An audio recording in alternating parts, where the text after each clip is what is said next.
Hello दोस्तों, नमस्कार। Study portal में आपका स्वागत है। मैं आपका साथी और गाइड डॉक्टर विजय। दोस्तों, जैसा कि आपको पता है, CTET, DSSB, KVS, NVS, UP TET, MP TET, REET, UGC NET सभी प्रकार के टीचिंग एग्जाम्स के लिए आप लोगों को हम ऑनलाइन क्लासेस भी देते हैं, ऑफलाइन क्लासेस भी देते हैं। यूट्यूब की फ्री ऑफ कॉस्ट क्लासेस भी आपको मिलती हैं और पूरे भारत में आपको स्टडी मटेरियल बाय कोरियर भी हम देते हैं। ये हमारा नंबर है जो व्हाट्सएप के ऊपर भी अवेलेबल है और कॉलिंग के लिए भी अवेलेबल है। किसी भी समय आप ऑर्डर कर सकते हैं। रही बात आप ऑनलाइन तैयारी करने की, जो यूट्यूब के माध्यम से हम जब सब बच्चों को फ्री ऑफ कॉस्ट प्रोवाइड करवा रहे हैं, इसमें आज का हमारा जो चैप्टर रहेगा वो मैथ की पेडागोजी होगा। मैथ की पेडागोजी के कई सारे क्वेश्चंस आप लोगों को दिखते हैं। सीटेट में देखते हो तो 15 नंबर के क्वेश्चन पेडागोजी अकेली मैथ की आती है। डीएसएसबी में देखोगे वहां भी क्वेश्चन, केवीएस में देखेंगे वहां भी क्वेश्चन, क्योंकि टीचिंग लाइन में आप लोगों को हर सब्जेक्ट की पेडागोजी का पता होना चाहिए। वीडियो के ये साथ साथ आमतौर पर अगर आप लोगों को व्हाट्सएप ग्रुप ज्वाइन करना है तो वीडियो के डिस्क्रिप्शन में लिंक दे दूंगा, वहां से ज्वाइन कर सकते हैं। फेसबुक ग्रुप ज्वाइन करना है तो उसका लिंक, जो बच्चे फेसबुक यूज करते हैं उनके लिए मैं फेसबुक का ग्रुप दे दूंगा, उसको भी वीडियो के डिस्क्रिप्शन में लिंक है, वहां से आप लोग उसमें ज्वाइन हो सकते हो। वीडियो की सभी की प्लेलिस्ट बनाई जा चुकी है। हिंदी की पेडागोजी अलग, इंग्लिश की अलग, मैथ की अलग, सोशल साइंस की अलग, चाइल्ड डेवलपमेंट पेडागोजी अलग, सोशल साइंस के साथ साथ जितने भी हिस्ट्री, पॉलिटी, ज्योग्राफी, बाकी भी सबकी प्लेलिस्ट बनी हुई है। और अगर पीडीएफ और ई बुक चाहिए, यानी पीडीएफ चाहिए, तो वो भी वीडियो के डिस्क्रिप्शन से आप लोग डाउनलोड कर सकते हैं। ज्यादा टाइम ना लगाते हुए पहला चैप्टर का नाम है गणित की भाषा। मैथ की पेडागोजी में पहला ही चैप्टर होता है गणित की भाषा, यानी लैंग्वेज ऑफ द मैथमेटिक्स। इसमें क्या क्या है, किसी भी भाषा के लिए कौन से अवयव चाहिए, संकेतों या शब्दों का संग्रह, व्याकरण जिसमें नियम दिया गया हो, संकेतों द्वारा प्रसारित अर्थों का क्षेत्र। यानी पहले हमारी पेडागोजी में चैप्टर हैं और चैप्टर के बाद हर चैप्टर के अंत में 10, 15, 20, 25, 30 तक क्वेश्चन होते हैं, जिन क्वेश्चनों को हम आपके साथ सोल्व करेंगे और हर चैप्टर के अंदर आप लोगों को कुछ मेन चीज भी बताएंगे। तो ये कुछ संकेत दिए गए हमारी पेडागोजी में, जो महत्वपूर्ण संकेत, उनके अर्थ और रोचक तथ्य हैं, जो मैथ को लेकर के आप लोगों नॉर्मली हर किताब के अंदर अलग अलग देखते हो, बट हम आप लोगों को पूरा यहाँ पर करवाएंगे। अगर किसी बच्चे का मैथ में कमजोर भी है ना, तो सीटेट जैसे एग्जाम के लिए तो घबराइए ही मत, क्योंकि जो कैलकुलेशन वाला मैथ है वो तो 15 नंबर का आएगा। 15 की तो पेडागोजी होगी जिसमें आपको हम 14-15 नंबर दिलाने का दावा करते हैं। जो बाकी 15 का आएगा, 5 से वहां भी नहीं आप लोगों ने छोड़ने, 5-10 तक, तो ऑटोमेटिकली आप आराम से क्वालिफाई कर जाएंगे अच्छे नंबरों से। क्वेश्चन नंबर 1, सबसे पहला क्वेश्चन, विदेशों में फोन करने के लिए उस देश के कोड के आगे किस गणितीय संकेत का प्रयोग किया जाता है? विदेशों में फोन करने के लिए जो मोबाइल लैंडलाइन या मोबाइल नंबर के आगे जो अंकेत लिखा होता है गणित का, उसे हम प्लस बोलते हैं। जैसे आप देखते हो इंडिया में +91 इस तरीके से आता है, किसी देश में +92 आएगा, किसी में +93 आएगा, तो यहां पर आपका आंसर डी होगा। क्वेश्चन नंबर दूसरा, गणित खुद गणित का वर्णन करता है, यह गणित का एक क्षेत्र है, इसे क्या कहते हैं? इसे आप लोग क्या कहेंगे? प्रागणित कहेंगे। क्वेश्चन नंबर तीसरा, जब 18 को 6 से भाग दिया जाता है तो इसका अर्थ क्या है? जब 18 को 6 से भाग दे देते हैं तो इसका अर्थ क्या होगा? 18 में कितने 6 हैं, 6 में कितने 18 हैं, 18 6 का गुणन है, 6 18 का भाजक है। तो इसमें आपका जो आंसर रहेगा वो रहेगा केवल 1, 3 और 4। क्वेश्चन नंबर 4, दोस्तों सारे के सारे लेक्चर आप देखें, क्योंकि इस वीडियो को पूरी अगर देखेंगे तो आपको अलग अलग मैथ की पेडागोजी के लेक्चर ढूंढने के लिए कहीं कहीं नहीं जाना पड़ेगा। और अगर आप लोगों ने पूरी वीडियो देख ली तो ये मेरा वायदा है कि आप लोगों को बड़े अच्छे नंबर मिलने वाले हैं, इसमें कोई दो राय नहीं है। सालों से बच्चे संघर्ष को झेल रहे थे, तो हमने सोचा कि नहीं, हम इसके लिए एक अलग सी मुहिम चलाएंगे। अगर इसकी पेडागोजी चाहिए तो वीडियो के डिस्क्रिप्शन से डाउनलोड भी कर सकते हैं पूरी बुक को। आइए शुरू करते हैं। अगला 4th क्वेश्चन, गणित निर्भर है। गणित किस चीज के ऊपर निर्भर है? तर्क और रचनात्मकता के ऊपर निर्भर है मैथमेटिक्स। 5वां क्वेश्चन, गणित विज्ञान है। गणित किस चीज का विज्ञान है भाई? प्रतिरूपों का भी विज्ञान है, संबंधों का भी विज्ञान है। तो इसका मतलब ए और बी यानी सी आपका यहां पर आंसर रह जाएगा। क्वेश्चन नंबर 6, इनमें से कौन सा गलत है? गणित विज्ञान की मुख्य भाषा है, यह एक अनुप्रयुक्त विज्ञान है, ये वैज्ञानिक विधियों का प्रशिक्षण देता है, इनमें से कोई नहीं। यह एक अनुप्रयुक्त विज्ञान है, ये गलत है, वरना गणित विज्ञान की भाषा भी है और ये वैज्ञानिक विधियों को प्रशिक्षण भी देता है। रेखा गणित का संबंध किससे है? रेखा गणित का संबंध जो है वो प्रसार व विस्तार से है। क्वेश्चन नंबर 8वां, व्यावहारिक गणित का भाग बताना है। व्यावहारिक गणित का भाग कौन सा है? संख्याओं का हिसाब लगाना जो है वो व्यावहारिक गणित का भाग माना जाता है। क्वेश्चन नंबर 9वां, गणित सभी विज्ञानों का सिंह द्वार व कुंजी है। गणित जो है वो सभी प्रकार के विज्ञानों का सिंह द्वार और कुंजी है। यह कथन किसके द्वारा कहा गया? यह कथन बेकन के द्वारा कहा गया। गणित को कहा जाता है, गणित को विद्यार्थियों का दुश्मन भी कहते हैं, शक्तिशालियों की शक्ति भी बोल सकते हैं, मन की भाषा या मस्तिष्क का व्यायाम। लेकिन मैथ की पेडागोजी में आप इसे क्या कहेंगे? आप इसे मस्तिष्क का व्यायाम कहेंगे, क्योंकि बच्चों का दुश्मन तो गणित नहीं हो सकता विद्यार्थियों का। अगर दुश्मन होता तो बाकी विद्यार्थी कैसे पढ़ते? शक्तिशालियों की शक्ति भी कोई डेफिनेशन नहीं बनेगी, मन की भाषा भी ये नहीं होगा, तो मस्तिष्क का व्यायाम रहेगा। क्वेश्चन नंबर 11वां, गणित के नियम व निष्कर्ष होते हैं। गणित के नियम और जो निष्कर्ष होते हैं वो सार्वभौमिक होते हैं, यूनिवर्सल होते हैं। जैसे 2 और 2 4 अगर हरियाणा में है तो दिल्ली में भी होगा, पंजाब में भी होगा, केरला में भी होगा, इंडिया में भी होगा, अमेरिका में भी होगा, जापान में भी वही रहेगा और फ्रांस में भी वही रहेगा। तो इसलिए गणित के जो नियम और निष्कर्ष हैं वो सार्वभौमिक होते हैं, यूनिवर्सल होते हैं, हर युग में रहेंगे, हर देश में रहेंगे, हर एग्जाम में रहेंगे। क्वेश्चन नंबर 12वां, मनुष्य के जीवन की जिन गतिविधियों में गणित का सर्वाधिक प्रयोग होता है उसे क्या कहेंगे? मनुष्य के जीवन की रोजमर्रा की जिंदगी में जो मैथ यूज होता है उसे आप आर्थिक बोलते हो। आर्थिक मानेंगे, क्यों? क्योंकि सामान लेना, सामान बेचना, क्रय विक्रय करना, यह सब इसी में आएगा। ज्यामिति का संबंध किस क्षेत्र से है? ज्यामिति का जो संबंध है वो मापन से है। क्वेश्चन नंबर 14वां, इनमें से कौन सी परिभाषा पूरी तरह से सही है? कौन सी परिभाषा को पूरी तरह से सही माना गया है? आयत एक ऐसी चतुर्भुज है जिसके चारों कोण 90 डिग्री के होते हैं। आयत एक ऐसी समानांतर चतुर्भुज है जिसके चारों कोण 90 डिग्री के हों तथा विकिरण बराबर हो। दोनों ही सत्य रहेगा, ए और बी आपका, यानी ए आंसर रहेगा। क्वेश्चन नंबर आपका 15वां, x+2 है। x+2 है, क्या है ये? अव्यक्ति है या वाक्य है या फिर दोनों है? वाक्य नहीं है ये। x+2 अगर आगे बराबर है का निशान लगाकर अगर निष्कर्ष होता फिर तो वाक्य बन जाता, बट यहां पर ये सिर्फ क्या है? ये ओनली एक अव्यक्ति है। x+2 = 5 ये वाक्य बन जाएगा, क्योंकि यहां पर आप लोगों को दोनों को देखना पड़ेगा। यहां पर उसका निष्कर्ष भी है और क्वेश्चन भी है। क्वेश्चन नंबर 17वां, 8 = 3+5, 3+5 = 8, इनमें से कौन सा वाक्य उचित प्रकार से लिखा गया है? तो ऑब्वियसली इनमें से कौन सा वाक्य है जो उचित प्रकार से लिखा गया है?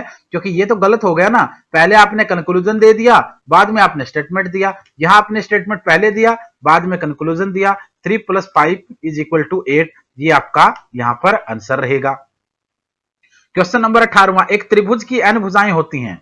एक त्रिभुज की जो n भुजाएं होती हैं वो ठीक है, गलत है? n पर ही तो निर्भर होगा। क्वेश्चन नंबर आपका 19वां, गणित की भाषा है। गणित की भाषा किस प्रकार की है? वह प्रणाली जिसके माध्यम से गणितीय विचारों संप्रतियों का व्यक्त किया जाए, गणितीय प्रतीकों चिन्हों का सम्मिलित, गणित की तकनीक शब्दावली। आपका आंसर यहां पर डी रहेगा। क्वेश्चन नंबर 20वां, क्वेश्चन नंबर 20वां, गणित की भाषा के संबंध में सत्य कथन बताना है। गणित की भाषा के संबंध में सत्य कथन कौन सा है? गणित की भाषा पर किसी भी देश के भाषागत भिन्नताओं का असर नहीं होता, यह सत्य होगा। क्वेश्चन नंबर 21वां, गणितीय भाषा के संबंध में सही कथन चुनने हैं। कौन से कथन सही होंगे गणितीय भाषा के संबंध में? गणितीय भाषा अंतरराष्ट्रीय स्तर पर सर्वमान्य रूप से स्वीकृत है, यह कथन आपका यहां सत्य होगा। क्वेश्चन नंबर 22वां, गणितीय भाषा में लिखे गए निम्न सूत्र का आशय बताना है। इस सूत्र का आशय क्या रहेगा? इस सूत्र का आशय रहेगा x का मान 125 के बराबर या उससे अधिक है। देखिए इस निशान को देखिए आप, इक्वल टू और अधिक, यानी या तो बराबर है या उससे ज्यादा है। क्वेश्चन नंबर 23वां, यदि गणितीय भाषा में 15 अधिक है 12 से को हमारे देश में 15 अधिक का 12 से लिखा जाता है, तो चीनी भाषा में इसे कैसे लिखेंगे? हमारे देश में अगर इसको ऐसे लिखते हैं तो चाइना में भी तो ऐसे लिखेंगे। मैथमेटिक्स के जो रूल होते हैं, जो नियम होते हैं, जो निष्कर्ष होते हैं, वो यूनिवर्सल तो होते हैं। ऐसा ही तो हम शुरू में डिस्कस कर रहे थे। क्वेश्चन नंबर 24वां, गणित भाषा में इस चिन्ह का आशय बताना है। गणित भाषा में दिए गए चिन्ह का आशय है कि दी गई सभी संख्याओं का योग, ये इसका आशय रहेगा। क्वेश्चन नंबर 24 के बाद क्वेश्चन नंबर 25वां, गणित भाषा में विभिन्न चरों को किस रूप में व्यक्त किया जाता है? गणित भाषा में विभिन्न चरों को एक्स वाई जेड इस तरीके से व्यक्त किया जाता है। तो ये था दोस्तों आपकी मैथ की पेडागोजी का लेक्चर नंबर 1। तो आइए चलते हैं लेक्चर नंबर 2 की तरफ। लेक्चर नंबर 2 मैथ की पेडागोजी में लेक्चर नंबर 2 क्या है? लेक्चर नंबर 2 का नाम है गणित की प्रकृति, तर्क शक्ति एवं पाठ्यक्रम में गणित की महत्ता। ये आपका पाठ नंबर लेसन नंबर 2 है मैथमेटिक्स के अंदर, गणित की पेडागोजी के अंदर। तो इसमें गणित की प्रकृति नेचर की बात की गई है, तर्क शक्ति की बात की गई है और पाठ्यक्रम सिलेबस में गणित का महत्व क्या है इसके बारे में बात की गई है। डेफिनेशंस आपको बहुत सारी मिल जाएंगी। गणित ऐसा विज्ञान है जो आवश्यक निष्कर्ष पर पहुंचता है। बेंजामिन पियर्स ने कहा, बर्थलाट ने कहा कि गणित भौतिक अनुसंधान का एक आवश्यक उपकरण है। हार्वर्ड कमेटी ने गणित को अमूर्त स्वरूप के विज्ञान के रूप में परिभाषित कर दिया। बहुत से मिलेंगे। आइंस्टीन ने क्या कहा? आइंस्टीन क्या है? आइंस्टीन ने कहा गणित क्या है? यह उस मानव चिंतन का प्रतिफल है जो अनुभव से स्वतंत्र है तथा सत्य के अनुरूप है। लोक ने कहा कि गणित वह मार्ग है जिसके द्वारा बच्चों के मन या मस्तिष्क में तर्क करने की आदत स्थापित हो जाती है। तो बहुत से स्टेटमेंट्स आपको डेफिनेशन के रूप में मिलेंगी। तो इन सभी को आप ध्यान से देखिए, पढ़िए और आइए चलते हैं आज के लेक्चर में कौन से क्वेश्चन हो सकते हैं। ये आपका लेक्चर नंबर 2 है। पहला लेक्चर आप देख चुके हैं, अब दूसरे लेक्चर की तरफ बढ़ते हैं। आइए लेक्चर में क्या क्या कहा गया है। यहां पर यह नंबर है जो हमारा व्हाट्सएप और कॉलिंग नंबर है 8447410108। इस नंबर पे कॉल कर सकते हैं, व्हाट्सएप पे मैसेज कोई क्वेरी कर सकते हैं। और अगर आप लोग सिर्फ डे टू डे की अपडेट हमारी चाहते हैं, कहां कौन सी वीडियो कब कब हम डालते हैं, क्या क्या कौन सी वैकेंसी आई, किसका फॉर्म निकला, क्या इसका भरना है, क्या सिलेबस होगा, तो इस नंबर पे अपना नाम और अपना एग्जाम का नाम लिखकर भेज दें। जो भी जानकारी होगी आपको फ्री ऑफ कॉस्ट व्हाट्सएप से मिलती रहेगी। आइए शुरू करते हैं क्वेश्चन नंबर 1। विज्ञान उस सीमा तक ही सत्य है जहां तक कि उसमें गणित का उपयोग हुआ है। यह कथन किस व्यक्ति का है? यह कथन कांट का है।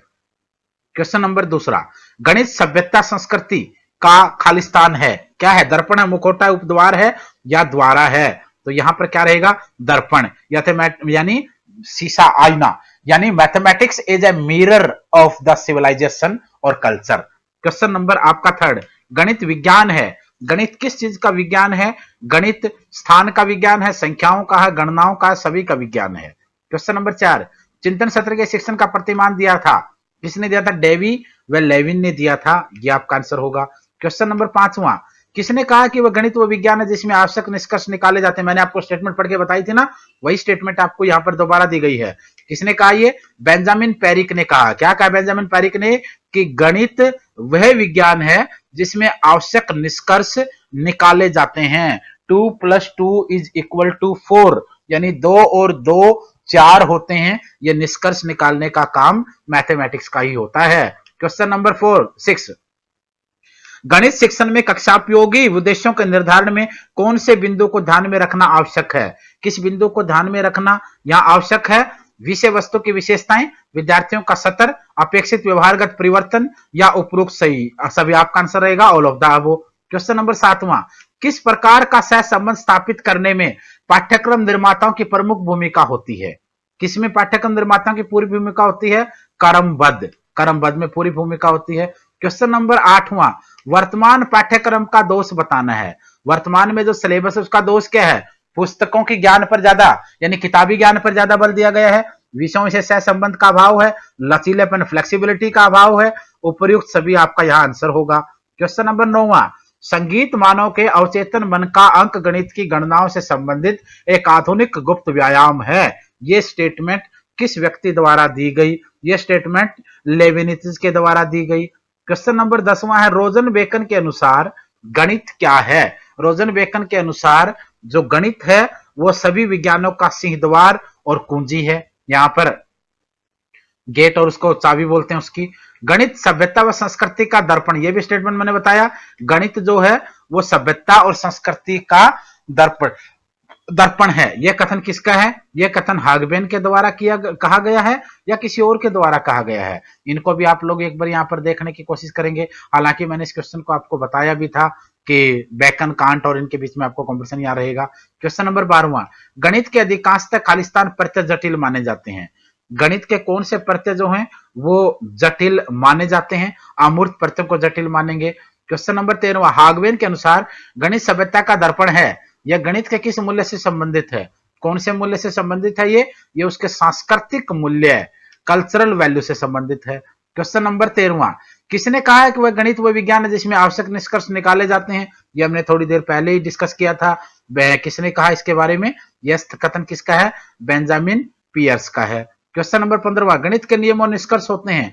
गणित के नियम और निष्कर्ष कैसे होते हैं? सार्वभौमिक होते हैं, वस्तुनिष्ठ होते हैं। तो इसका मतलब गणित के नियम और निष्कर्ष दोनों ही होंगे, वस्तुनिष्ठ भी होंगे और सार्वभौमिक भी होंगे। क्वेश्चन नंबर 16, गणित को समय शिक्षक की भूमिका होती है। शिक्षण को समय शिक्षण के आएगा यहाँ पर। शिक्षण के समय शिक्षक की भूमिका होती है, यानी जब आप टीचिंग करते हैं तो टीचर का क्या रोल होता है? मित्र के रूप में, दार्शनिक रूप में, पथ प्रदर्शक के रूप में, या फिर तीनों रूपों में? तीनों रूपों में आपका रोल होता है।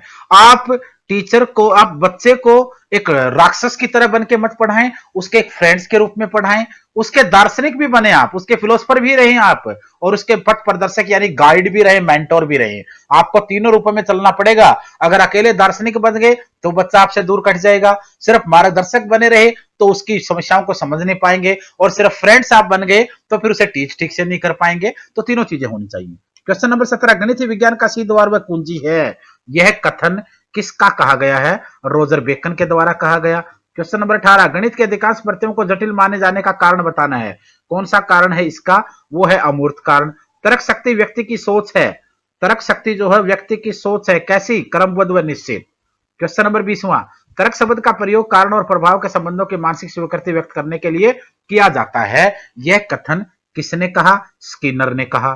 क्वेश्चन नंबर 21, तर्क के सोपानों में निम्न में से कौन सा आता है? तर्क के सोपानों में से कौन सा आता है? उपाय का उपयोग, उपाय का चुनाव, समस्या समाधान के उपाय, all of the above answer रहेगा। क्वेश्चन नंबर 22, तर्क शक्ति के प्रकार बताने हैं। तर्क शक्ति के कौन से प्रकार होते हैं? तर्क शक्ति के प्रकारों की बात करेंगे तो निरीक्षण, परीक्षण, आगमन, निगमन। यहां पर आपका आंसर आगमन और निगमन रहेगा।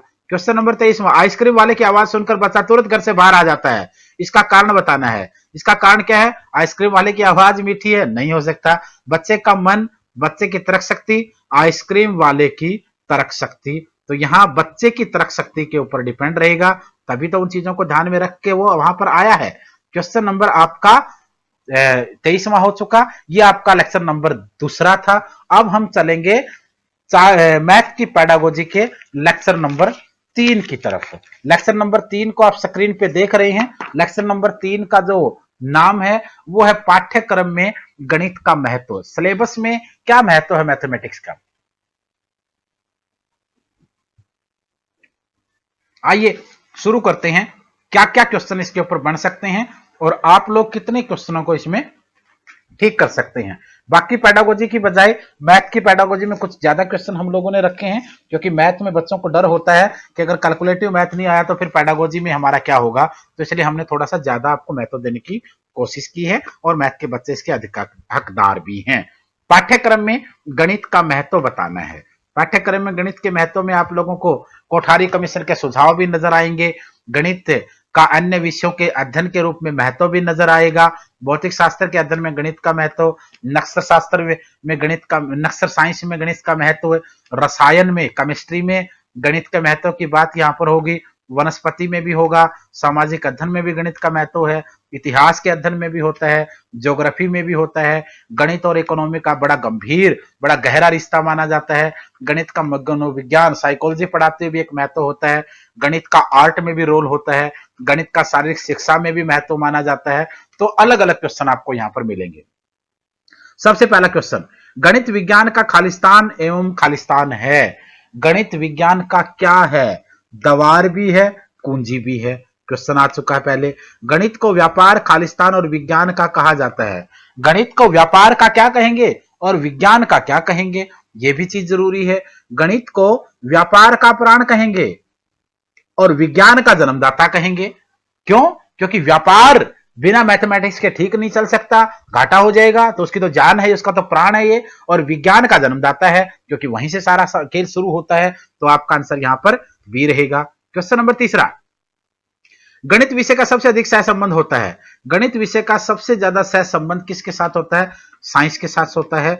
इसलिए आप लोग जैसे टीजीटी में देखते हो मैथ साइंस का ही आप लोगों का कॉम्बिनेशन बनता है। बालक के सर्वांगीण विकास के लिए गणित विषय का अन्य विषयों से सहसंबंध होना चाहिए। क्यों होना चाहिए? छात्रों का दृष्टिकोण विस्तृत बनता है इससे। छात्र संचित ज्ञान से नए संबंध ज्ञान का संबंध जोड़ता है। छात्र सभी विषयों को महत्वपूर्ण मानता है। आपका आंसर यहां पर उपयुक्त सभी रहेगा।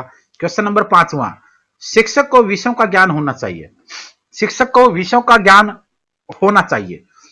क्या? सोम के विषय के अतिरिक्त अन्य विषयों की जानकारी भी होनी चाहिए। अगर आप मैथ के टीचर हैं तो मैथ की नॉलेज तो हो, बाकी सब्जेक्टों की भी नॉलेज होनी चाहिए। अगर आप इंग्लिश के टीचर हैं तो भी बाकी सब्जेक्टों की नॉलेज होनी जैसे, और इसकी वजह भी आप देख सकते हो, साफ साफ एग्जाम में नजर आती है। जब आप सीटेट एग्जाम दे रहे हैं तो आपके एग्जाम में हिंदी भी आता है, इंग्लिश भी आता है, चाइल्ड डेवलपमेंट पेडागोजी भी आता है और सब्जेक्ट भी आता है। जब आप डीएसएसबी में जाओगे तो एक पेपर आपका कॉमन होगा जिसमें हिंदी होगी, इंग्लिश होगी, जीके होगी, रीजनिंग होगी, करंट होगा, मैथ होगा, और दूसरा आपका सब्जेक्ट होगा। केवीएस में आप देखोगे वहां भी आपको ये मिलेगा, बल्कि कंप्यूटर भी जोड़ दिया गया है। तो ये सारी चीजें आपको होनी चाहिए। क्वेश्चन नंबर 5 छठा, दैनिक प्रयोग में कुशलता हेतु आवश्यक है कि गणित का खालिस्तान किया जाए। दैनिक प्रयोग में, रोजमर्रा की जिंदगी में गणित के लिए क्या चाहिए? मौखिक अभ्यास आपका होना चाहिए, वर्बल प्रैक्टिस आपकी होनी चाहिए। रेखा गणित व तर्कशास्त्र में संबंध बताना है। रेखा गणित व तर्कशास्त्र में जो संबंध होता है वो निकटता का संबंध है। गणित की विभिन्न शाखाओं का एक दूसरे के साथ संबंध कहलाता है। गणित की विभिन्न शाखाओं का एक दूसरे के साथ संबंध क्या कहलाएगा? इनमें से तो कोई नहीं कहलाएगा। राष्ट्रीय शिक्षा नीति के अनुसार गणित की शिक्षा के लिए दृष्टिकोण अपनाया जाए। किस प्रकार का दृष्टिकोण अपनाना चाहिए? विज्ञान का द्वार का दृष्टिकोण अपनाया जाना चाहिए। क्वेश्चन नंबर आपका 10वां, विभिन्न विषयों में अंतर्निहित सहसंबंध पाया जाता है जिससे पता चलता है। किस चीज का पता चलता है? ज्ञान अखंड है, यह पता चलता है यहां से। क्वेश्चन नंबर 11वां, गणित को किस प्रक्रिया का सार माना जाता है? गणित को हम लोग आगमन निगमन प्रणाली का सार कहते हैं। क्वेश्चन नंबर 12वां, व्यावहारिक गणित का उदाहरण बताना। व्यावहारिक गणित का कोई एक उदाहरण बताइए। बैंक संबंधित कार्यों की जानकारी आप इसके रख सकते हैं। हम इस बात पर बल देते हैं कि गणित को स्कूल पाठ्यक्रम का महत्वपूर्ण विषय बनाया जाए। ये सुझाव किसके द्वारा दिए गए? ये सुझाव कोठारी आयोग ने दिए। कौन से आयोग ने ये सुझाव दिए? कोठारी आयोग ने। कोठारी कमीशन ने कहा कि गणित को स्कूल के पाठ्यक्रम यानी सिलेबस का महत्वपूर्ण विषय बनाया जाना चाहिए। अब चलते हैं हम लोग क्वेश्चन नंबर 14 की तरफ। चित्रकला में गणित का कौन सा भाग प्रयोग होता है? चित्रकला में गणित का रेखा गणित प्रयोग होता है। देश की मुद्रा का अवमूल्यन में किस विषय का प्रभाव नजर आता है? देश की मुद्रा के अवमूल्यन में आप लोग गणित व अर्थशास्त्र को ज्यादा डिस्कस होते देखते हो। गणित एवं नागरिक शास्त्र में संबंध दर्शाता है। गणित और नागरिक शास्त्र के, जब गणित नागरिक शास्त्र के साथ मिलता है तो क्या क्या संबंध होगा? गांव, घरों की संख्या, क्योंकि गांव आपका नागरिक शास्त्र का टॉपिक है, पॉलिटी का है, और घरों की संख्या मैथ है। व्यस्क वोटरों की गणना, वोटर आपका पॉलिटी यानी नागरिक शास्त्र है और गणना आपका मैथ है। वैध वोटों की, वोट जो है, वोटर गांव, ये सब सिविक्स के पोर्शन है जिसके आप नागरिक शास्त्र या पॉलिटी बोलते हो, और अगला जो पोर्शन वो आपका मैथ का है। तो यहां पर आपका आंसर होगा डी, यानी डी लास्ट। क्वेश्चन नंबर 17वां, गणित की शिक्षा प्राथमिक रूप से मानसिक शक्तियों की प्रशिक्षित करने के लिए दी जाती है। यह कथन किसका रहा है? यह कथन सबटज का रहा है। क्वेश्चन नंबर 18, रेखा गणित का संबंध किससे है? रेखा गणित का संबंध प्रसार एवं विस्तार से है। यह क्वेश्चन पहले एक बार आ भी चुका है। क्वेश्चन नंबर 19वां, दौड़ का मैदान से क्या अभिप्राय है? दौड़ का मैदान से अभिप्राय क्या है? दौड़ का मैदान से अभिप्राय है शिक्षा क्रम। गणित के नियम निष्कर्ष होते हैं। गणित के नियम निष्कर्ष वास्तुनिष्ठ भी होंगे और सार्वभौमिक भी होंगे, कोई भी नहीं होगा, या फिर आपका दोनों होगा। डी रहेगा आपका, यहां पर आंसर डी होगा। क्वेश्चन नंबर 21वां, गणित शिक्षण का वास्तविक उद्देश्य ज्ञान प्राप्त करना नहीं वर्ण शक्ति प्रदान करना है। यह कथन किसका है? यह कथन डटन का है। क्वेश्चन नंबर 22वां, गणित की शक्ति एवं संरचना में निम्न विशेषता पाई जाती है। कौन सी विशेषता पाई जाएगी?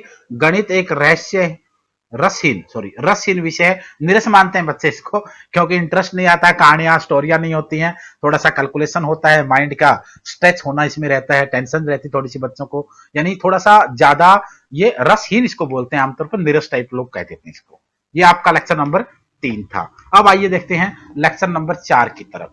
लेक्चर नंबर 4 जो मैथमेटिक्स में है वो है आपका मूल्यांकन, इवैल्यूएशन टाइप का इस टॉपिक को मानते हैं। अब इसमें क्या क्या चीजें होती हैं, कौन से आपके क्वेश्चन हो सकते हैं अगर आप लोग, क्योंकि हमने इस वीडियो को दो तरीके से बनाया है। एक अब मैं इस वीडियो को बना रहा हूं जिसमें सारे लेक्चर एक साथ हैं, नो के नो लेक्चर, और एक इस वीडियो को आपने 1 2 3 4 5 6 7 ऐसे लेक्चरों में देखा है। तो अगर आप अलग अलग देख रहे हैं तो सभी लेक्चरों को देखिए, और अगर पूरी वीडियो देख रहे हैं तो इसे 2 3 बार देखिए। आप लोगों को इसके अलावा कुछ भी करने की नौबत नहीं आएगी, न इसके अलावा कुछ पढ़ना पड़ेगा, सिर्फ आप अच्छे से इसको 2 3 बार एक बार अच्छे से पढ़ने की कोशिश कीजिए। तो अब जो लेक्चर है इसमें काफी सारे क्वेश्चन है, लगभग 33-34 क्वेश्चन इसमें होंगे इवैल्यूएशन में। इवैल्यूएशन या मूल्यांकन वाला जो पोर्शन है, पहले मूल्यांकन का अर्थ बताया गया है, फिर इसकी परिभाषाएं कुछ दी गई हैं इन लोगों ने, अर्थ और परिभाषाओं के बाद मूल्यांकन के उद्देश्य। देखिए मूल्यांकन के उद्देश्य बताता हूं, बालकों के व्यवहार संबंधी परिवर्तनों की जांच करना, दुर्बलताओं योग्यताओं की जांच, नवीनतम प्रणाली प्रभाव,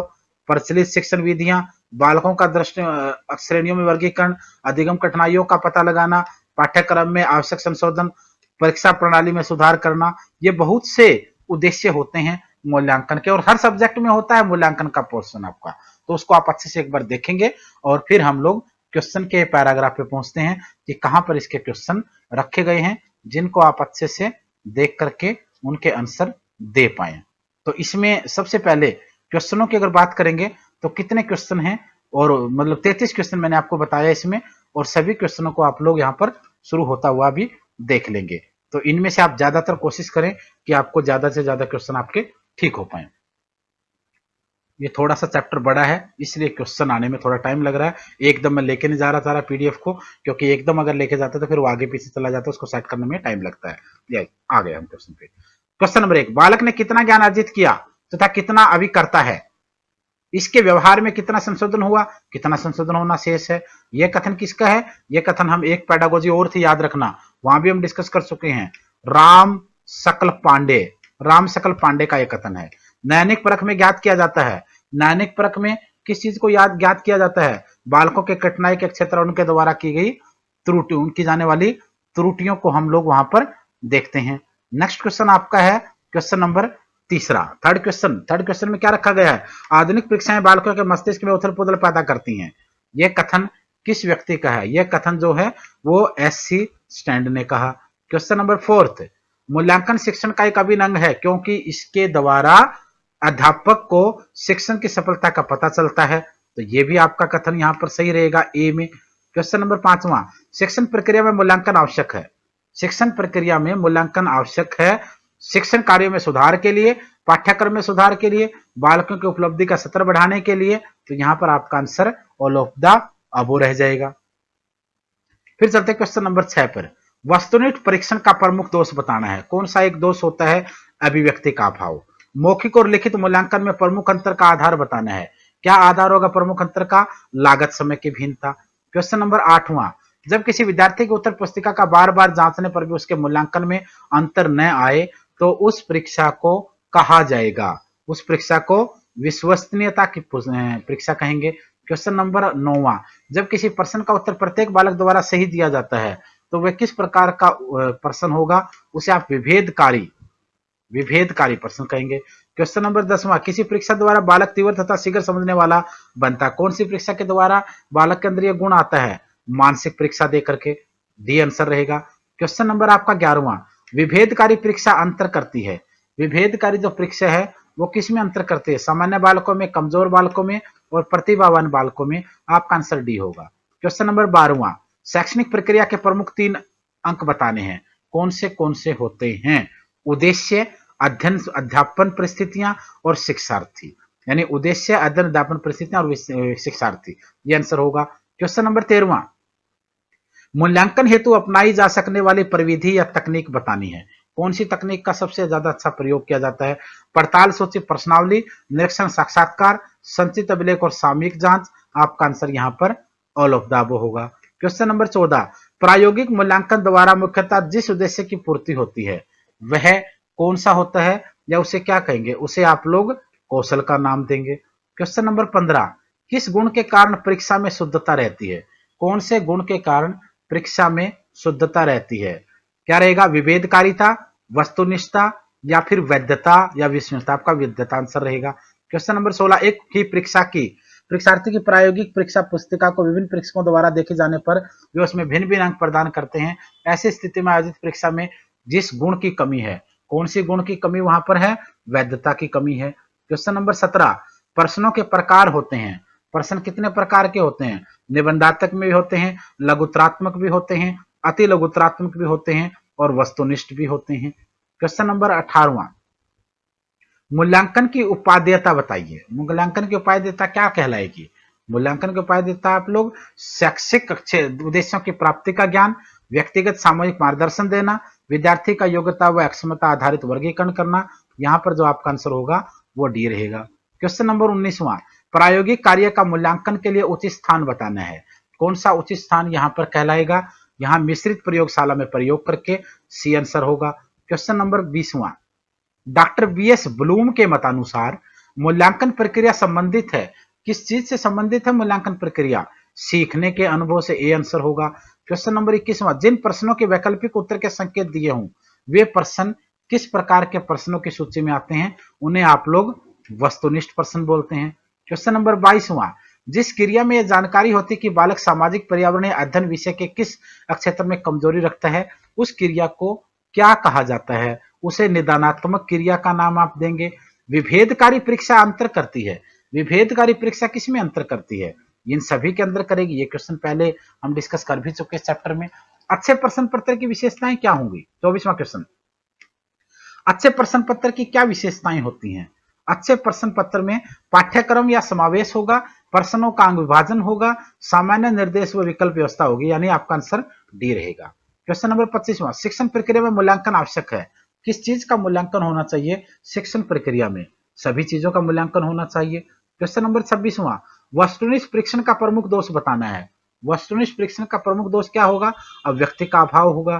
क्वेश्चन नंबर 27, प्रश्न पत्र में प्रश्नों की संख्या बढ़ाने से परीक्षा का निम्नलिखित गुण अधिक प्रभावित होगा। अगर प्रश्नों की संख्या आप बढ़ाएंगे तो उससे क्या होगा?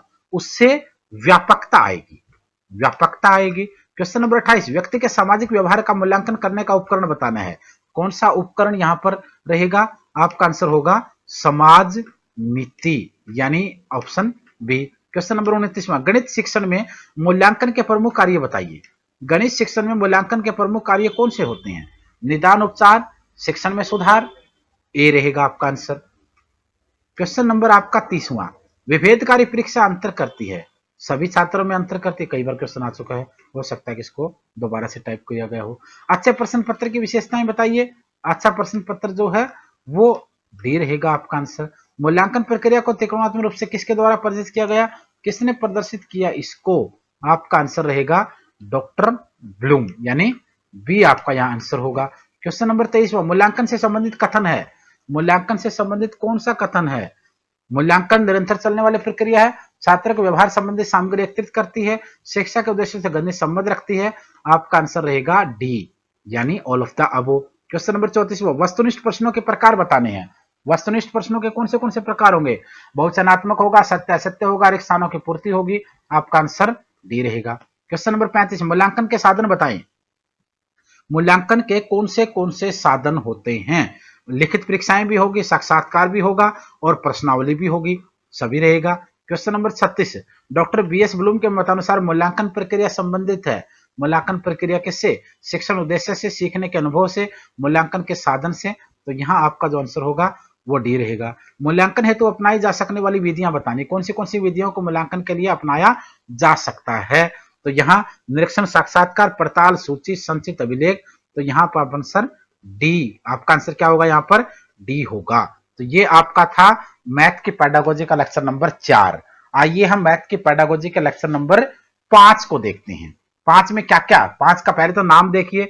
5वें लेक्चर का नाम है गणित में उपचारात्मक। क्या क्या उपचारात्मक प्रोसेस हो सकती है गणित में, उसके बारे में यहाँ इसने डिस्कस किया है। तो सबसे पहले तो आप इस चैप्टर के कुछ मेन पहलुओं को देखिए और मेन पहलुओं को देखने के बाद आप इसके क्वेश्चनों की तरफ आइए कि इसके अंदर कौन से क्वेश्चनों को इन लोगों ने रखा है और क्या क्या क्वेश्चन उसके ऊपर बन सकते हैं, और इसके अलावा और उनके आंसर आप कैसे देंगे, ये आपको यहाँ पर देखना है। तो आइए मैं आपको लेकर चलता हूं इसके अंदर कौन से क्वेश्चंस हैं, सारे लेक्चरों को पिछलों को भी देखना है और पूरी वीडियो को देखते हुए लास्ट तक जाना है, क्योंकि मैथ की पेडागोजी में 9 लेक्चर होते हैं, 8, कभी कभी 8 होते हैं, कभी कभी 9 बना जाता है उनको, और 9 के 9 लेक्चरों में कौन से क्वेश्चन पूछे जाते हैं ये भी मैं आपसे यहां पर डिस्कस करने वाला हूं, क्योंकि ज्यादातर क्वेश्चंस आमतौर पर यहीं से बनते हैं, ये हम बार बार देख भी चुके हैं, हर परीक्षा के बच्चों को ये फेस भी करना होता है। तो आइए शुरू करते हैं, कौन से क्वेश्चन होंगे इस चैप्टर में आपके लिए। क्वेश्चन की शुरुआत आपकी यहां से है। निदानात्मक परीक्षा में प्रश्नों का चयन किया जाता है। निदानात्मक परीक्षा में प्रश्नों का चयन किससे किया जाता है? प्रकरण की विषय वस्तु के किसी एक भाग से ही किया जाता है। उपलब्धि परीक्षा एवं नैदानिक परीक्षा में अंतर बताइए। क्या अंतर होता है? उद्देश्यों का। उपलब्धि परीक्षा और नैदानिक परीक्षा में उद्देश्यों का अंतर होता है। जिस परीक्षण को उपचारात्मक शिक्षण द्वारा उपचारित किए बिना यदि समय पर प्रयुक्त करने का परिणाम सदैव लगभग समान होता है, उसमें कौन सा गुण होता है? उसमें विश्वसनीयता का गुण होता है। डी आंसर होगा। क्वेश्चन नंबर आपका 4th, नैदानिक परख की आवश्यकता होती है। नैदानिक परख की क्या आवश्यकता होती है यह आपको बताना है। छात्रों की कमजोरी दूर करने के लिए, छात्रों की कमजोरी दूर करने के लिए नैदानिक परख की आवश्यकता होती है। क्वेश्चन नंबर 5वां, जिस क्रिया में यह पता लग जाता है कि बालक गणित के किस क्षेत्र में कमजोर है, वह क्रिया क्या कहलाती है? उस क्रिया को आप लोग क्या कहेंगे? उसे आप लोग निदानात्मक क्रिया कहेंगे। नैदानिक परख में मालूम किया जाता है। नैदानिक परख में क्या मालूम किया जाता है यह आपको बताना है। छात्रों के लिए कठिनाई के क्षेत्र व उनके द्वारा की जाने वाली विशेष प्रकार की त्रुटियां। क्वेश्चन नंबर 7वां, निदानात्मक परीक्षण जो है, निदानात्मक परीक्षण के द्वारा आप क्या करेंगे? केवल होशियार विद्यार्थियों की गलतियों का ज्ञान होगा? नहीं। केवल मंदबुद्धि विद्यार्थियों की कमजोरी का ज्ञान होगा? नहीं। सभी प्रकार के विद्यार्थियों की गलतियों व कमजोरियों का ज्ञान होगा। क्वेश्चन नंबर 8वां, निदानात्मक परीक्षण के पश्चात मंदबुद्धि विद्यार्थियों हेतु आवश्यक है। मंदबुद्धि विद्यार्थियों के लिए क्या आवश्यक है? कि उनसे उपचारात्मक शिक्षण व्यवस्था की उनके लिए आवश्यकता है। क्वेश्चन नंबर 9वां, गणित में नैदानिक परीक्षण का उद्देश्य होता है। गणित में नैदानिक परीक्षण का उद्देश्य क्या होता है? बालकों द्वारा की गई गलतियों व कमजोरियों का ज्ञान होना। यह 9वां क्वेश्चन था। आइए देखते हैं 10वां क्वेश्चन। उपलब्धि परीक्षण में प्रश्नों का चयन किया जाता है। उपलब्धि परीक्षण में बच्चों प्रश्नों का चयन किया जाता है किस आधार पर? कहां से? संपूर्ण पाठ्यक्रम से, पूरे सिलेबस से। क्वेश्चन नंबर आपका 11वां, अच्छा शिक्षण होता है। अच्छा शिक्षण किस तरीके से होता है? निदानात्मक और उपचारात्मक रूप से होता है। सी आंसर रहेगा। क्वेश्चन नंबर 12वां, मूल्यांकन की प्रकृति बतानी है। मूल्यांकन की प्रकृति कौन सी होती है? गुणात्मक होती है या परिणात्मक होती है? इनमें से आपका आंसर रहेगा दोनों होती है भाई, गुणात्मक भी होती है और परिणात्मक भी होती है। मूल्यांकन की दोनों प्रकृतियां होती हैं। उसके बाद अब चलते हैं आप लोग तीसरे क्वेश्चन 13वें क्वेश्चन की तरफ। शैक्षणिक निदान का प्रयोजन होता है। शैक्षणिक निदान का जो प्रयोजन होता है वो किस तरीके से होता है? उपचारित शिक्षण करना, उपचारित शिक्षण करना होता है। क्वेश्चन नंबर 14, निदानात्मक परीक्षण का मुख्य उद्देश्य बताना है। निदानात्मक परीक्षण का मुख्य उद्देश्य क्या होगा? छात्र की कमजोरियों का और की जाने वाली गलतियों का ज्ञान होना या उसका आमतौर पर पता लगाना। उसके बाद क्वेश्चन नंबर 15वां, छात्रों को कलम ठीक ढंग से पकड़ना सिखाना। इससे उनकी किस अशुद्धि को दूर किया जा सकता है? कौन सी अशुद्धि को दूर करेंगे? उनकी लेखन, राइटिंग में जो गलती है उनको उनको ठीक करेंगे आप लोग। नैदानिक परख पत्र बनाने की आवश्यकता है। नैदानिक परख पत्र बनाने की आवश्यकता है कहां? छात्रों की कमजोरी का पता लगाने के लिए। क्वेश्चन नंबर 17, उपचारात्मक शिक्षण की प्रक्रिया कब तक चलती रहनी चाहिए? कब तक चलेगी ये? जब तक छात्रों की कमजोरी व पिछड़ापन दूर ना हो जाए तब तक यह चलती रहनी चाहिए, ताकि उन सभी को आराम से दूर किया जा सके।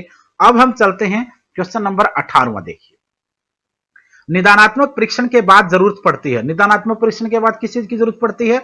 उपचारात्मक शिक्षण की जरूरत पड़ती है। निदान कहते हैं, निदान किसे कहेंगे? शिक्षण प्रक्रिया को, टीचिंग प्रोसेस को आप निदान का नाम यहां पर देंगे। तो ये थे दोस्तों आप 5वें लेक्चर के आपके सभी क्वेश्चन। अब हम चलते हैं लेक्चर नंबर 6 की तरफ। 6th जो लेक्चर है उस लेक्चर का नाम है गणित शिक्षण की समस्याएं। हर सब्जेक्ट की टीचिंग में कुछ प्रॉब्लम्स होती हैं। कुछ समस्याएं होती हैं जो बच्चों को भी फेस होती हैं और टीचर को तो होती ही होती हैं। तो आप इन चीजों को कहां तक फेस करेंगे? तो मैथ नामक सब्जेक्ट के अंदर आप लोगों को कौन सी ऐसी समस्याएं आएंगी जिनको मैथ की टीचिंग में आप लोग प्रॉब्लम के रूप में देखते हो। तो आइए शुरू करते हैं। उससे पहले मैं आप लोग इस चैप्टर से आपको एक बार इंट्रो करवा देता हूं। बच्चों की अक्षमता से उत्पन्न समस्याएं कौन सी होंगी? शारीरिक न्यूनता से ग्रस्त होना उसके अंदर आ जाता है। मानसिक अक्षमताएं बच्चे की आ सकती हैं उसके अंदर।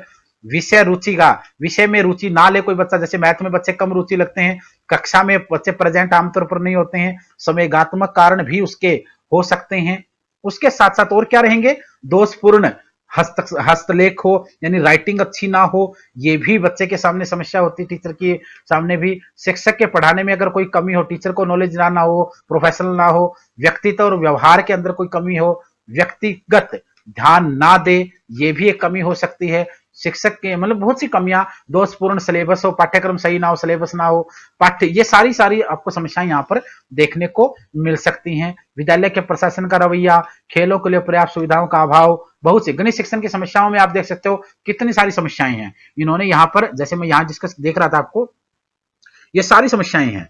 बच्चों की अक्षमता से उत्पन्न समस्याएं, शारीरिक न्यूनता से, मानसिक अक्षमताएं, विषयगत, कक्षा में अनुपस्थित, समय गानात्मक, दोषपूर्ण हस्तलेख, ये आपको यहाँ पर लगभग 14 समस्याएं तो ऐसी दिख रही हैं जिनको आप लोग ऑफिशियली मानते हैं, और इसके अलावा भी बहुत सी समस्याएं यहाँ पर होती हैं। तो आइए हम चैप्टर को देखते हैं एक बार, क्योंकि मेन क्वेश्चन तो आपका, मेन टारगेट तो आपको चैप्टर के बारे में भी बताना है कि कौन से क्वेश्चन होते हैं। क्वेश्चन नंबर 1, निम्न में से कौन सी शिक्षण संबंधी समस्या बालक की अक्षमता के कारण उत्पन्न समस्या है? कौन सी समस्या है? सुनने में कठिनाई के कारण उत्पन्न समस्या, एकाग्रता की कमी और स्मरण शक्ति की कमजोरी से उत्पन्न, ये भी आपका होगा। तो यहां पर जो आपका आंसर बनेगा वो आपका डी रहेगा, all of the above. Question number 2, बुद्धि लब्धि की कमी के कारण उत्पन्न समस्या होती है। बुद्धि लब्धि की कमी के कारण कौन सी समस्या उत्पन्न होगी? बालक की मानसिक अक्षमता से संबंधित समस्या, ए रहेगा का आंसर। क्वेश्चन नंबर 3, निम्न में से शिक्षण प्रक्रिया से संबंधित समस्या कौन सी है? शिक्षण प्रक्रिया से संबंधित समस्या है दोषपूर्ण पाठ्यक्रम की समस्या। सिलेबस में ही खोट हो तो बच्चे क्या करेंगे, टीचर क्या करेगा? खेलों के लिए पर्याप्त सुविधाओं के अभाव से उत्पन्न समस्या, निम्न में से किस वर्ग की समस्या हो सकती है? यह किस वर्ग की समस्या हो सकती है? यह, इस समस्या को देखने के लिए आपको कौन से वर्ग की तरफ से पैसे रुख करना पड़ेगा? पाठ्यक्रम सहगामी क्रियाओं से संबंधित समस्या होती है ये। क्वेश्चन नंबर आपका 5, विषय वस्तु की जीवन से असंबंधता एवं अध्यापन निरस्ता की समस्या उदाहरण है। किस चीज का उदाहरण है ये? शिक्षण अधिगम प्रक्रिया की समस्या का एग्जाम्पल है, डी आंसर होगा। क्वेश्चन नंबर, हम चलते हैं हम लोग 6 क्वेश्चन पर।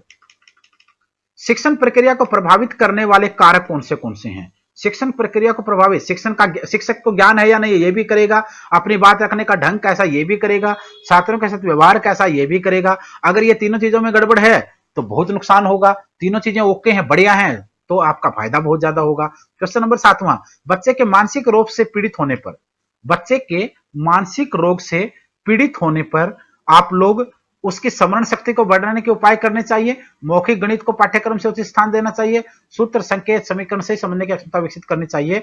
यहां पर आपके तीनों ही उपचार ठीक रहेंगे। क्वेश्चन नंबर 8, अगर किसी विद्यार्थी का गणित में मन नहीं लगता है तो आप क्या करेंगे? ऐसी स्थिति में आप उसे जीवन व दैनिक प्रयोग के क्रियाकलापों से जोड़कर गणित पढ़ाने का प्रयास करेंगे। क्वेश्चन नंबर आपका 9, कुछ विद्यार्थी दूसरे विद्यार्थियों के गृह कार्य की हुबहू कॉपी कर लेते हैं। एक प्रकार से जैसे बचपन में आप देखते हो, भाई आपने मैथ के सवाल कर लिए, हाँ मुझे कॉपी दे देना, मैं उनको कॉपी पेस्ट कर दूंगा, टाइप कर दूंगा सेम टू सेम। तो ये प्रोसेस जो होती है, इसमें क्या है, नियमित रूप से गृह कार्य न करने की अक्षमता के कारण वो ऐसा करते हैं, बिल्कुल, क्योंकि कॉपी गुम होने के कारण तो करेंगे नहीं वो लोग, पर्सन समझ में न आने के कारण भी नहीं करेंगे। नियमित रूप से उनके होमवर्क कार्य करने की अक्षमता उनमें नहीं है, अक्षमता है, क्षमता नहीं है। क्वेश्चन नंबर 10, कुछ बच्चे संवेगात्मक रूप से कमजोर होते हैं। कुछ बच्चे संवेगात्मक रूप से कमजोर होते हैं, इसकी वजह क्या है? घर में उचित वातावरण का अभाव, माँ बाप की उपेक्षा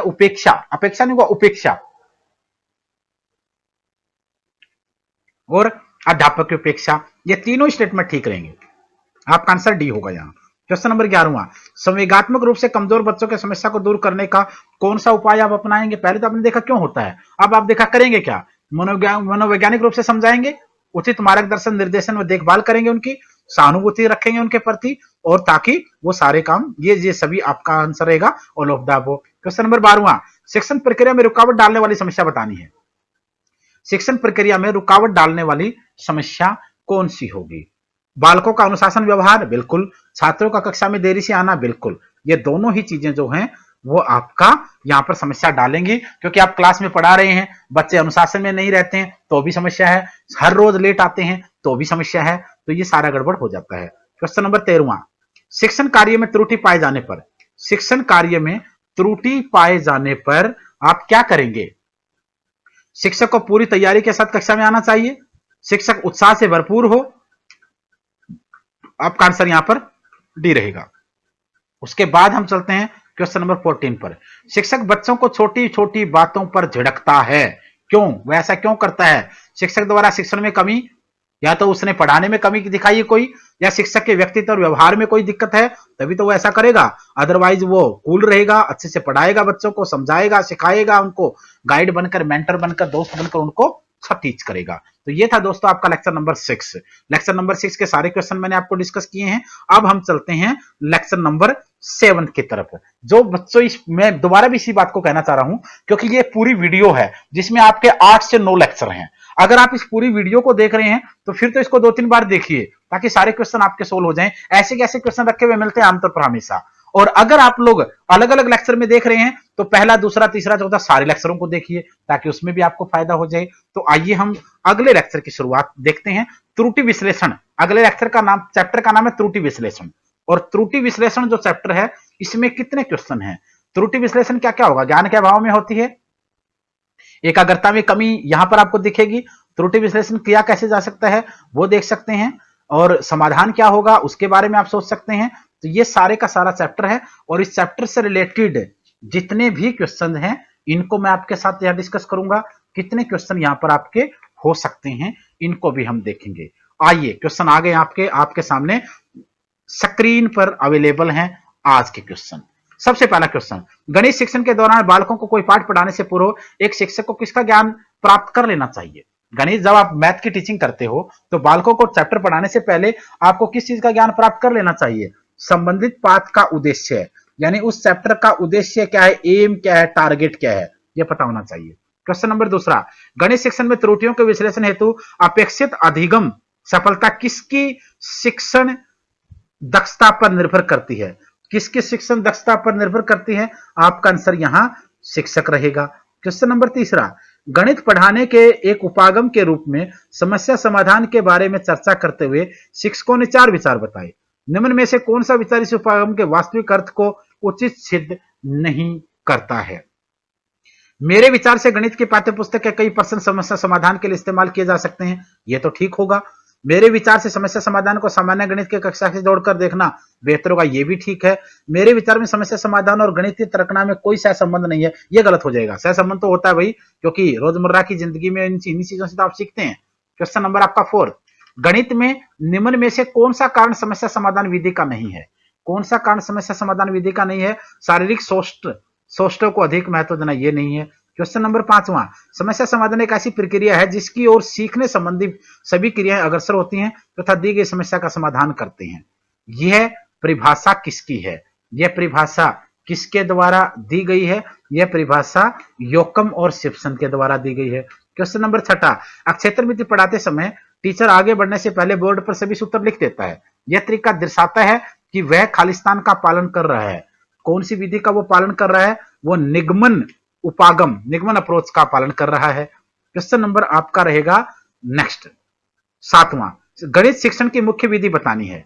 मैथमेटिक्स टीचिंग की जो मुख्य विधि है उस विधि को आप क्या नाम देते हैं?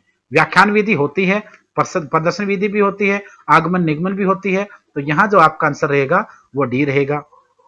क्वेश्चन नंबर 8वां, प्राथमिक स्तर पर गणित शिक्षण में बच्चों में त्रुटि की संभावना को कम करने के लिए शिक्षक को क्या करना चाहिए? बालकों में गणितीय चिन्हों के प्रयोग का बार बार अभ्यास कराए, बालकों में गणित के प्रति सकारात्मक दृष्टिकोण पैदा करे, बालकों को हतोत्साहित ना करे।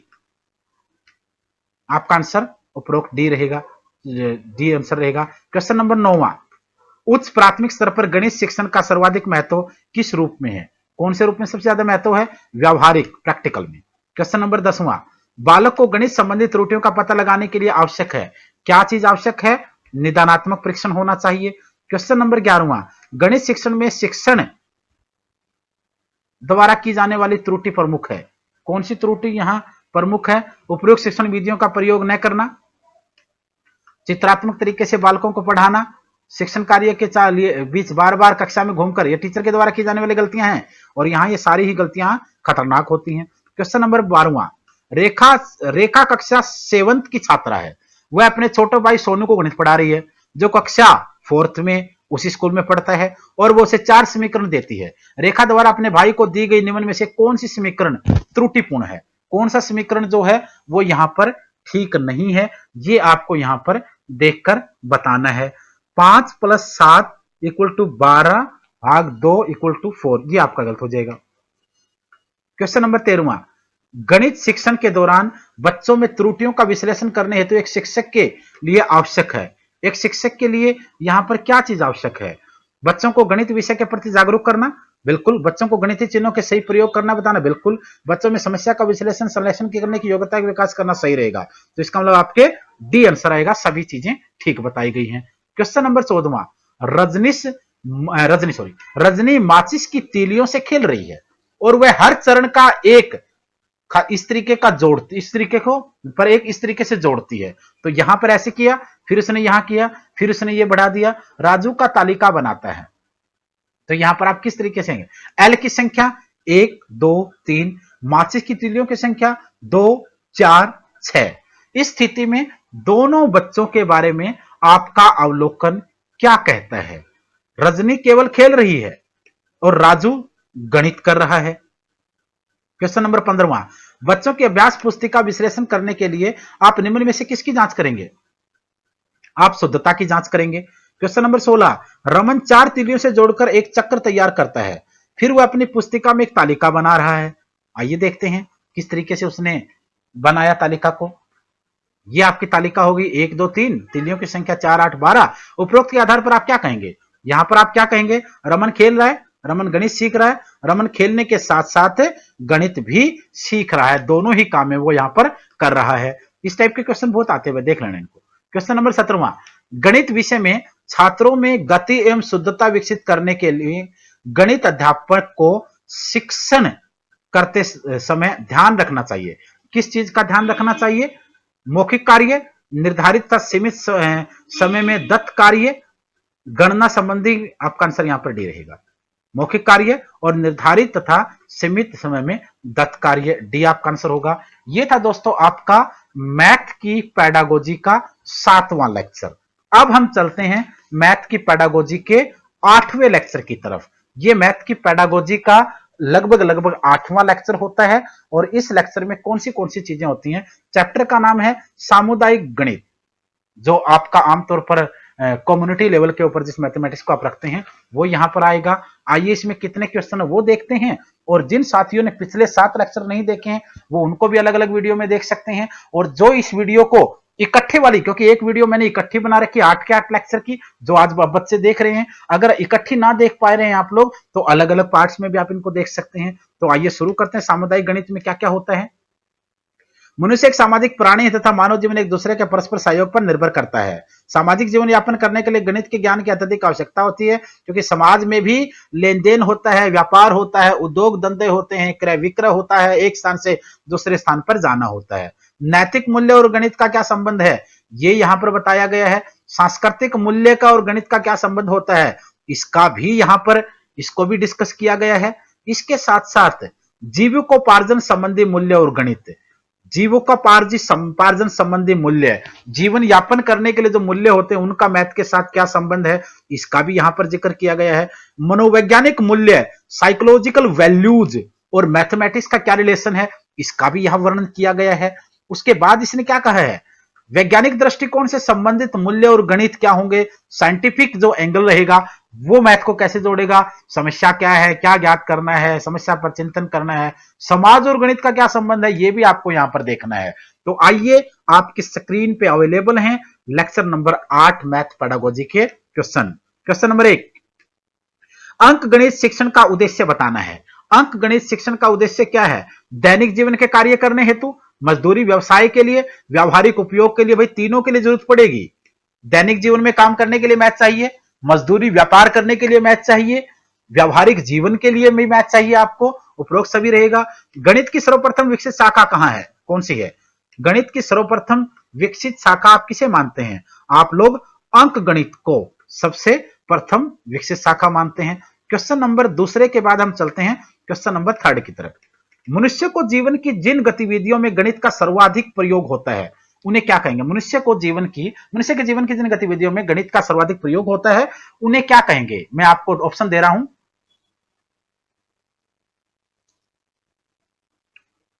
मनोवैज्ञानिक, सांस्कृतिक, सामाजिक या फिर आर्थिक। यहां पर सिंपल सा क्वेश्चन है, अगर इस क्वेश्चन को भी सोल्व नहीं करा है तो दिक्कत है। फिर आर्थिक रहेगा गतिविधियों में। क्वेश्चन नंबर आपका, गणित का सामुदायिक महत्व बताना है। गणित का सामुदायिक महत्व क्या होता है? नैतिक दृष्टि से, सामाजिक दृष्टि से, सांस्कृतिक दृष्टि से। आपका answer all of the above रहेगा। क्वेश्चन नंबर 5वां, गणितीय पदों को परिभाषित करने का सामुदायिक उद्देश्य बताना। कौन सा सामुदायिक उद्देश्य होता है? ज्ञानात्मक, भावात्मक, व्यवहारगत। यहां आपका आंसर व्यवहारगत होगा। क्वेश्चन नंबर 6, गणित एक विज्ञान है जिसकी सहायता से आवश्यक निष्कर्ष निकाले जाते हैं। यह कथन किसका है? यह कथन पियर्स का है।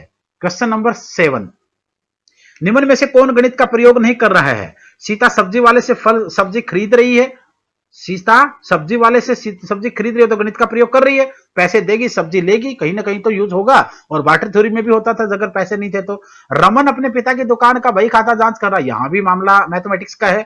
राहुल खेत में अपने चाचा के साथ काम कर रहा है, यहां नहीं होगा। खेत में काम करने के लिए अगर आप नॉर्मल खेत में हार्डवर्क कर रहे हैं कोई भी काम, तो वहां आपको मैथ की जरूरत ज्यादातर नहीं पड़ रही है। सुनीता धूप में सूख रहे कपड़ों को गिन रही है, यहां भी मैथमेटिक्स आ जाएगा। तो यहां पर इसमें आपका जो क्वेश्चन नंबर 7 का जो आपका आंसर है वो आपका डी रहेगा। इसमें मैथमेटिक्स का काम नहीं हो रहा है। और अगर यह पूछता कि प्रयोग हो रहा है तो ये तीनों ऑप्शन होते ए, बी और डी, और एक में होता all of the above. Question number 8वां, गणित का ज्ञान समाज में जीने के लिए प्रत्येक को होना आवश्यक है। ऐसा क्यों है? ऐसा क्यों है ये इसने पूछा है। गणित शिक्षण व्यवहारगत होता, प्रैक्टिकल होता है। बहुत सी सामाजिक क्रियाएं गणित पर निर्भर हैं। गणित व्यक्ति में तर्कात्मक कौशल का विकास करता है। तो यहां पर आपका आंसर रहेगा D, all of the above. ये सारी ही चीजें हैं। क्वेश्चन नंबर 9वां देखिए, गणित की समाज में आवश्यकता होती है लेन देन में, व्यापार और उद्योग में, दोनों में रहेगा आपका आंसर। क्योंकि गणित की जरूरत लेन देन में पड़ेंगे। आपने मुझसे 5 रुपए लिए, मैंने आपसे 7 लिया, मैंने आपसे 2 लिए, ब्याज लिया, नहीं लिया, कैसे लिया, कब दिया, सब चीजें जरूरत पड़ेगी। व्यापार आप करेंगे, बिजनेस आप करेंगे, उद्योग आप लगाएंगे, कोई भी आप वो काम करेंगे तब भी आपको जरूरत पड़ेगी। क्वेश्चन नंबर 10वां, गणित की उन्नति और वृद्धि देश की संपन्नता से संबंधित है। निम्न में से किसका कथन है? यह कथन किस व्यक्ति ने कहा है कि गणित की उन्नति और वृद्धि देश की संपन्नता से संबंधित है? यह कथन नेपोलियन के द्वारा कहा गया। नेपोलियन बोनापार्ट, जिसको विश्व विजेता माना गया एक जमाने में, फ्रांस का रहने वाला था। तो क्वेश्चन नंबर 11वां, सामुदायिक गणित अंतर्निहित होता है। सामुदायिक गणित जो है वो अंतर्निहित होता है त्रिकोणमिति में या अंक गणित में। आपका आंसर अंक गणित रहेगा। क्वेश्चन नंबर 12वां, विद्यालय पाठ्यक्रम में गणित का महत्व बताइए। स्कूल के सिलेबस में मैथमेटिक्स की इंपॉर्टेंस आपको यहां पर बतानी है। बच्चों की सामाजिक गतिविधियों में सक्रिय भूमिका निभाने में सक्षम है। नैतिक मूल्यों का विकास भी बच्चों में करता है। बौद्धिक सत्र का विकास भी करता है। आपका आंसर क्या रहेगा? सभी काम करता है भाई, ऑल ऑफ द अबव, उपरोक्त सभी, यानी डी आंसर। क्वेश्चन नंबर 13वां, गणित शिक्षण का महत्व बताना है। गणित शिक्षण का क्या महत्व है? विज्ञान में, समुदाय में, सिद्धांत और तर्क में, उपरोक्त सभी में। गणित शिक्षण का महत्व जो है वो विज्ञान में भी है, समुदाय में भी है, सिद्धांत में भी है और तर्क में भी है। क्वेश्चन नंबर 14, आदर्श शिक्षा वह है जो बालकों को खालिस्तान के लिए योग्य नागरिक बनाने में सहायता प्रदान करती है। बालकों को किस चीज में योग्य बनाने की बात हो रही है यहाँ? पाठ्यपुस्तक या समाज? यहां पर बात समाज की हो रही है। क्वेश्चन नंबर 15वां, गणित तर्क सम्मत यथार्थ कथन तथा सत्य बोलने की सामर्थ्य प्रदान करता है। निम्न में से यह किसका कथन है? यह कथन किसका होगा? यह कथन डटन का है। तो दोस्तों ये थी मैथ की पेडागोजी का आपका 8वां लेक्चर। ये मैथ की पेडागोजी के मैंने आपको 8 लेक्चर करवाए हैं। अब हम चलते हैं 9वें लेक्चर की तरफ। यह है वाणिज्यिक गणित। वाणिज्यिक गणित जिसे आप लोग एक प्रकार से कमर्शियल मानते हैं, कमर्शियल मैथ में जिसका जिक्र होता है, चाहे आप उसमें प्रॉफिट और लॉस की बात करें, चाहे आप उसमें टाइम और वर्क से संबंधित चीजें करें, चाहे वो परसेंटेज का मामला हो, चाहे वो चक्रवर्ती ब्याज और साधारण ब्याज का मामला हो, चाहे वो बट्टा हो, छूट हो, बहुत से क्वेश्चन आपको यहाँ पर दिखेंगे। तो आइए हम आज के जो जिसे कॉमर्शियल मैथमेटिक्स बोलते हैं आप लोग, वाणिज्यिक गणित, उससे रिलेटेड कुछ क्वेश्चन देखते हैं। कौन से टॉपिक इसमें होते हैं आमतौर पर? प्रतिशत का होता है, छूट का होता है, प्रॉफिट लॉस का होता है, साधारण ब्याज, simple interest and compound interest के टॉपिक होते हैं, परसेंटेज आपको इसमें दिख रही है स्क्रीन पे, दशमलव से संबंधित होते हैं, सामान्य भिन्न वाले टॉपिक होते हैं, रेशियो वाले होते हैं, ये सारे के सारे, प्रॉफिट और लॉस का आपने देख लिया, क्रय विक्रय, लाभ हानि, सब कुछ इसमें आ जाता है आपके लिए, अतिरिक्त खर्च, छूट, कुल, ये सब चीजें जिसमें मार्केट प्राइस के बारे में बात करते हो। तो इससे रिलेटेड कौन से क्वेश्चन हैं और क्या क्या इनके आंसर हो सकते हैं। इस चैप्टर में थोड़े से ज्यादा क्वेश्चन होंगे, 10 मिनट का आपको और टाइम लेंगे, और मैं चाहता हूं कि कोई भी टॉपिक आपका बचे ना, क्योंकि हर एग्जाम में आप लोगों को बार बार इनकी जरूरत पड़ती है। क्वेश्चन नंबर 1, प्रतिशत का अर्थ होता है। क्वेश्चन नंबर 1 है, प्रतिशत का क्या अर्थ होता है? 100 पर, यानी 100 पर 100 पर जो होगा वो प्रतिशत कहलाएगा। क्वेश्चन नंबर 2, प्रतिशत के लिए खाली स्थान चिन्ह प्रयोग किया जाता है।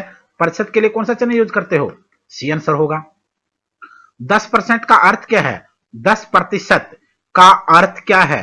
10% है 10/100, बी आपका आंसर रहेगा। क्वेश्चन नंबर 4, दशमलव भिन्न को प्रतिशत में बदलने के लिए दशमलव बिंदु को खालिस्तान स्थान और सरकार और की ओर सरकाते हैं। 2 बाएं, 2 दाएं, 3 बाएं या फिर 3 दाएं? आपका आंसर रहेगा 2 बाएं की तरफ। क्वेश्चन नंबर 5वां, अनुपात को प्रतिशत में बदलने के लिए अंक को खालिस्तान से गुणा करके हर से भाग देते हैं। आपका आंसर यहां पर 100 रहेगा, डी रहेगा। क्वेश्चन नंबर 6, प्रतिशत से दशमलव भिन्न में बदलने के लिए दशमलव को खालिस्तान स्थान की तरफ खिसकाते हैं। तो यहां पर आपका आंसर रहेगा, ये जो ऊपर क्वेश्चन आ चुका है वही क्वेश्चन दोबारा आ गया है। क्वेश्चन नंबर 7वां, जिस कीमत पर कोई वस्तु खरीदी जाती है उस मूल्य को कहते हैं, जो इस मूल्य पर कोई वस्तु खरीदी जाती है उसको क्या कहेंगे? उसे उसका क्रय मूल्य कहेंगे, और जिस पर बेची जाएगी उसे उसका विक्रय मूल्य बोल देंगे आप। जिस वस्तु पर कोई वस्तु बेची जाती है उसे आप क्या कहेंगे? उसे आप विक्रय कहेंगे। यानी जिस कीमत पर, अगर 10 रुपए किलो मैंने चीनी ली, हालांकि होती नहीं है, प्रैक्टिकल मत लेना, अगर 10 रुपए किलो मैंने कोई चीज चीनी ली तो वो 10 रुपए उस चीनी का क्रय मूल्य है, और अगर 12 रुपए बेची तो वो 12 रुपए उसका विक्रय मूल्य है। क्वेश्चन नंबर 9, यदि वस्तु का क्रय मूल्य विक्रय मूल्य तब व्यापारी को होता है, यानी क्रय मूल्य जो है उसको इसने क्रय मूल्य को विक्रय मूल्य से कम माना, तो इसको क्या होगा? व्यापारी को उससे क्या नुकसान होगा? व्यापारी को उससे हानि होगी ना। जब आपने सामान लिया ज्यादा पैसे में, बेच दिया कम में, तो व्यापारी को तो उसका आमतौर पर नुकसान ही होगा।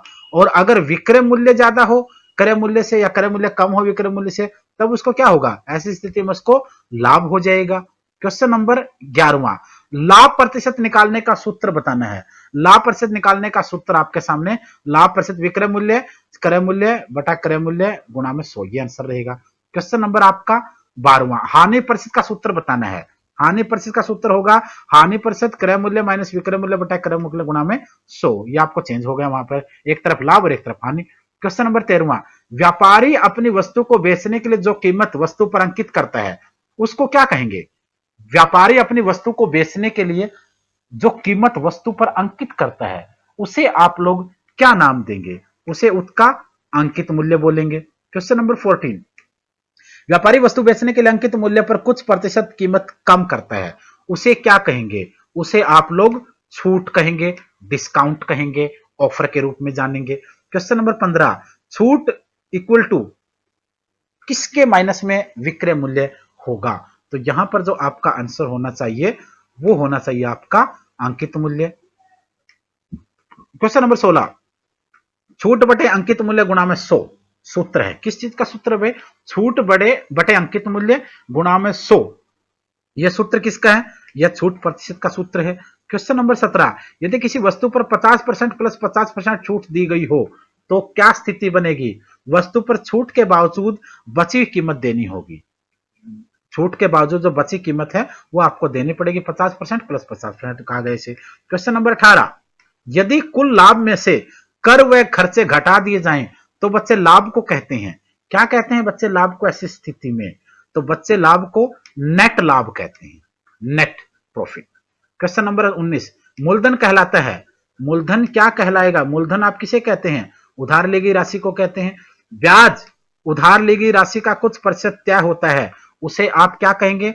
उसे आप लोग ब्याज दर कहेंगे। क्वेश्चन नंबर 21वां, मूलधन प्लस ब्याज से जो राशि बनती है उसे आप क्या नाम देंगे? उसे आप मिश्र धन बोलेंगे। साधारण ब्याज का सूत्र आपको बताना है। नॉर्मल से क्वेश्चन है, सिंपल इंटरेस्ट का आप लोगों से सूत्र पूछ रखा है, इससे आसान क्वेश्चन और क्या हो सकता है? मूलधन गुणा दर गुणा समय बटे 100। ये छोटे बच्चों के लिए सिलेबस होता है। अगर जो बच्चे यहां भी गड़बड़ कर जाते हैं तो इसका मतलब फिर उनका बेड़ा कैसे पार हो पाएगा? मिश्र धन बराबर है किसके प्लस में आप साधारण ब्याज कहेंगे? मूलधन के बराबर में कहेंगे ना आप लोग, या किसी और के बराबर है? मूलधन के बराबर रहेंगे। मूलधन में अगर साधारण ब्याज जोड़ दें तो मिश्र धन हो जाएगा। मिश्र धन में से अगर साधारण ब्याज घटा दें तो मूलधन बच जाएगा। मिश्र धन में से मूलधन घटा दें अगर तो साधारण ब्याज बच जाएगा। क्वेश्चन नंबर 24वां, चक्रवर्ती मिश्रण क्या है?